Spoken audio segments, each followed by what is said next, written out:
hulaan. Ako, ikaw ba, Lexi? Masaya ka ba niya sa pagpupwesto mo sa kanila? Feeling ko naman, nagtitiwala na lang ako sa aking six senses. Ay! Iba din. Kaya mo yan, girl. Tignan natin. Alamin na natin kung may nai-match ka ba. Anong sabi ng balita? Uy! Ay! Aha! Ah! Isa lang ang Okay, tama. lang. At least may tumama. Oo. Yeah! Umpisa natin Michael. kay Michael. Dahil si Michael pala, yung nakipagsapakan nahulog sa nagbabagang apoy. Oh. Napakatindi naman nun. Saan Kailan ba kayo nagsuntukan sa tabi ng lechonan? Tanggap ko na mukha akong kinagat ng buhaya. Hindi Pero ang grabe. katotohanan po ay meron po kaming eksena sa Pulang Araw ni Mr. Alden Richards. Oh. Madrama po itong eksenang ito. Tapos sasapakin niya ako sa dulo. Pero nasa gitna namin itong bonfire, nagbabagang apoy. Tapos naisipan namin na parang mas dramatic kung doon niya ako ibabalibag. Aray! So na-block na namin, but before the take, naisipan namin na isingit yon. Aray! So nag-choreograph kami ng mabilis na numero and doon niya ako binalibag sa nagbabagang apoy. Agay. Ano nangyari sa'yo? Di ka naman napasok, nasunog. Namatay po ang apoy. Kawawa ang Ganon ka katindi. Grabe yun. Galing. Oo nga. Ganun Oo, yung- pero kasi ikaw ay isang profesional. Yes po, yes po. Huwag niyo pong gagayahin, Huwag mga niyong bata. gagayahin Delikado yun, po yung mga ah. ganun. Thank you so much, Michael. Maraming salamat po. Yes. At dito naman And tayo now? kay Karenina na nag-audition sa commercial ni Lait pero nakapasok pa rin. Grabe naman yung pagkakalait. Hindi, pero mamang marami talagang ganyan Oo. sa industriyang ito. Paano ba nangyari yun? Kasi ganito yun, mamang. Nag-audition ako. Tapos, nung nag-left and right na ako, sabi nila, ay, diba, sabi ko yung good looking. So ngayon, doon ang galing yun. Akala ko galing yun. Akala ko galing kay ano, Wiki. Diba, sabi ko, true to life yung ano namin correct. So sabi ko, hindi pwedeng good lang. Kailangan may looking. So sabi nila, tatawagan na lang namin kayo. So, nakapasa ako. Tapos, nung shoot na namin, eto na yung blocking. Sabi, okay, blocking tayo. Pinatalikod na akong ganon. Tapos, eto pala ang blocking nun. Papalakpak lang habang wini-wave yung buhok. Ay, napanood ko yan.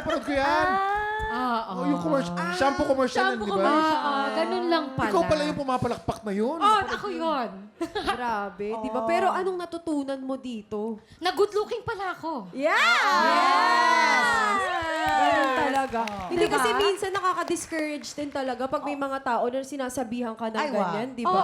correct. Ba't inuulit-ulit mo Kaya yan, sila. Faith? May naranasan ka bang ganyan? Hindi ako, dati may mga ganyan ako, karanasan ako. Pero kasi, syempre, pag mas bata ka, mas dadamdamin mo siya. Yes. Siguro kasi nasa industriya tayo na heavily based tayo on vanity. So, Yes. hindi maiiwasan na magkaroon sila ng mga komento about how we look like. Maraming salamat, Karenina. Thank you. Kuya Rojun, Dito ano naman yung tayo nangyari kay sa'yo? Rojun. Si Rojun yung manliligaw na nahampas ng gitara. Ay, naku. totoo pala Habang yun? may hinaharana. Kailan to? Diyos ko. Actually, MU pa lang kami ni Dayan noon. Pero Ay, si Ate Dayan yun? si Dayan yun, si Dayan yun.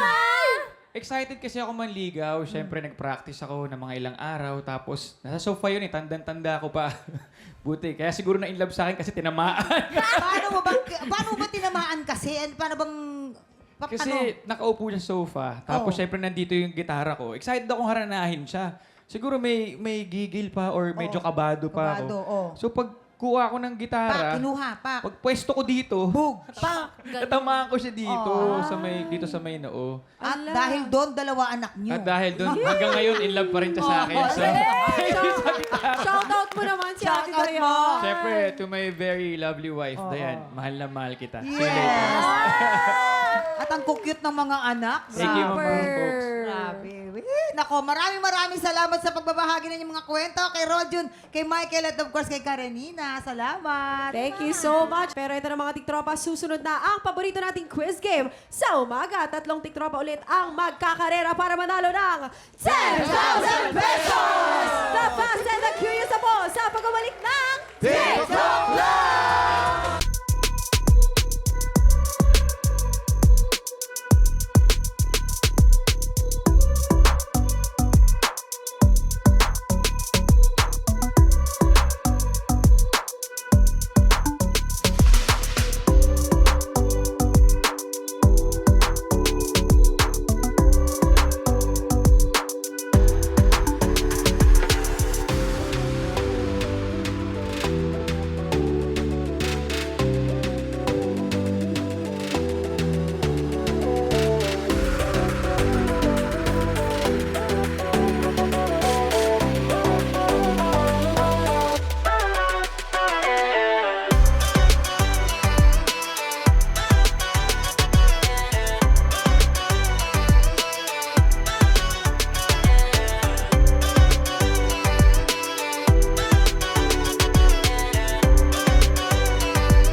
Pinanood mo hanggang sa dulo itong video na ito?